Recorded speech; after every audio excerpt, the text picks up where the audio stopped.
A wee quick video on the PlayStation 4 Pro to be exact, and I'm going to quickly guide you through the accessibility options that's built in to Fortnite. So Fortnite, to start with, is a really good game as it's free to download and it's available across multiple systems.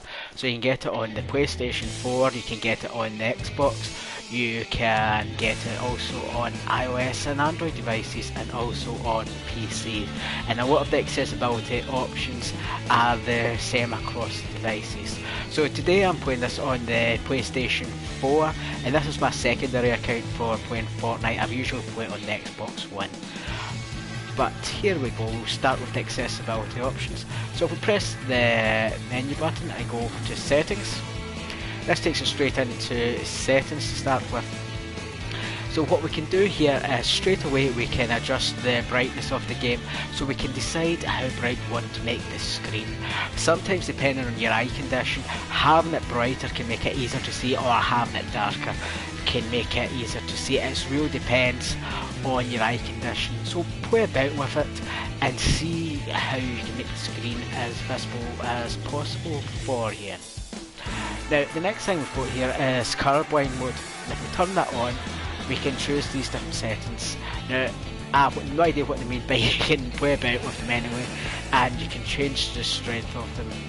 And what I would recommend doing is just playing a bit with these and try and get the colours on the screen to pop out at you. The more they can pop out at you, the easier it will be to see the screen. And just trying to make the game, using what vision you've got to make the game as visual as possible. Moving down now, we've got motion blur. So motion blur is a really exciting fancy effect that can be used in games, and what it basically does is if things are moving quite fast, it leaves a trail or motion blur behind them. Now that looks nice in a game, but from a visual player point of view it can be very off-putting, as it tends, especially when there's what's going on the screen, everything bleeds into each other and it can be very fast, at least considering my eye condition. So I would always recommend turning that off, as it just makes the screen a lot clearer to use. So moving on to the next section now. We really don't need to worry about too much about this. This is just different mechanics of the games and stuff you can toggle on and off. One that I would sort of point out is always good is have auto opening doors on, as it saves a lot of hassle of trying to find the door, then press the square to open the door. So we can turn that one on there. But again, just have a play about with them, see what you want on and what you don't want on. Next one here is the HUD, so that's the heads up display, and that's all the information that you need for playing the game. This can be things such as your life or your health bar, how much shields you've got, what weapons you've got in the minimap. I'll come onto the minimap in a wee bit. So the first thing is the scale of the HUD, how big do you want to make the HUD. So it starts off from about 100%. If you've got trouble seeing stuff on the HUD there, such as your health or sort of weapons and your ammunition, then it's a good idea to turn it up a wee bit. It goes all the way up to 125%. The only issue with that is the larger you've got the HUD, the less of the actual in-game action you'll be able to see, as the HUD takes up a considerable area of the screen. Move down now, so we can have these things on and off. So these are all different stuff that can be available in the HUD. So again, they'll go through, see what you need for playing the game. It's different for every person. Turn on what you need and turn off what you don't need. One of the ones that I always say is quite helpful is the minimap. Okay, so I've got that one turned off because I found with the level of vision that I've got, I cannot make out any details in that in the minimap that appears in the top right hand of the screen. So having that up there just takes away from the screen that can be used for playing the game. So I turned it off. However, you can turn it on and have the HUD bigger, and that will appear bigger too.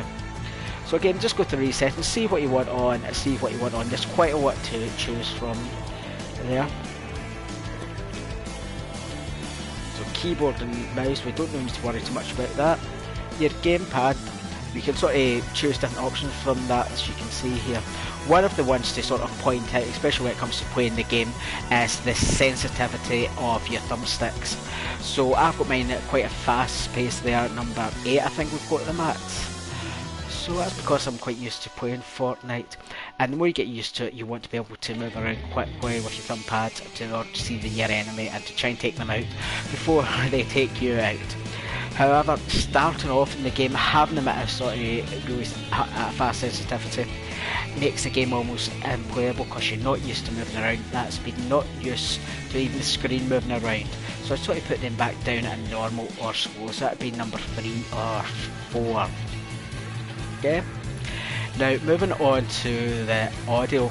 The audio is a very important aspect of any game when it comes to playing it from a visual impaired viewpoint. So the audio basically is your primary sense of what's going to be happening round about you and all the detail that comes through. So I've got all these sort of sets maxed out here, and very important one to come up is 3D headphones. So as you can probably see up at the top right hand of the corner, if you're able to, I'm wearing a headset which is basically a headphone and a mic connected to it. Now these headphones support the 3D audio. That's what most stereo headphones do. And basically what that does is it allows you to hear where the action is coming from in the game. So if somebody's trying to sneak up on you from behind, you can hear the footsteps actually coming from behind you, and that way you know where to sort of face relative to the action that's going on in the game. You can also hear sort of the gunshots where it's coming from you, and if there's any vehicles approaching you such as boats or helicopters. So it's really good, and it's actually very detailed in Fortnite. Okay, moving on, subtitles. So subtitles is an option that I think is always great to use with anyone that's got still got a bit of remaining vision, but it's maybe blurry and not able to see small text of that. So Fortnite's a game that allows you to customise the subtitles of the game so you can hear the in-game action that's going on. So we turn that on. The first thing we've got there is text size, so we can change text size so it suits us. Now we put that onto extra large now. We can then go down, we can change the colour. So unfortunately in Fortnite you can only choose 2. You can choose white or you can choose yellow. And sort of other games than that you can sort of choose different colours of them, but in Fortnite you've just got the 2. You can also choose the border, so the background of the subtitles. So let's see there. And the last thing we can taste the opacity of it, so that's how dark the background of subtitles is going to be. So I'll put that up to there, so that's very black. So it's basically just like reading in invert colours, and again there, depending on your eye condition, it will make it easier or make it harder to see. But again, that is just messing around with it and seeing what works and what doesn't work for you. Moving on now, we've got sort of keyboard controls, don't need to worry too much about that. And the controls for the control here for the DualShock, because we're playing it on the PlayStation. If you're on the Xbox, it will be the control scheme for your Xbox controller. So you can change the buttons and that here, choose different presets and everything. So I sort of recommend starting off with it just on default, but as you get more experience playing the game, change it around so it suits yourself there.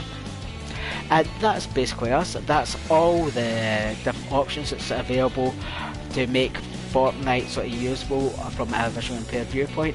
Unfortunately, you're still going to need to have a little bit of eyesight in order to play Fortnite. If you're totally blind, I'm afraid that it's just game doesn't support audio using that well, as sort of other games do. But if you've got a wee bit of sight, we can modify the settings, we can modify the colours and that to try and make it as visual as possible for you. And last but not least, if that's not working, we can also try playing about with the settings on your TV. So with that, you can maybe try reducing the contrast or the brightness to on your TV. You could change it so it's just in black and white, and you can also try adjusting sort of the audio setup on your TV too. So there's a lot of different options there. To find out all about these options and our stuff, why not check out our website at tripletaptech.org. There you can find a whole list of useful information that we've published. We also have, we're also looking to we're also looking, if you've got any games that you want us to run through with the accessibility options, just get in contact, send us an email. That can be done through that website too, and we'll gladly have a look at the games. So thanks for listening to the quick setup of the accessibility options in Fortnite, and I'm sure there'll be other videos coming. However, take care and cheery bye.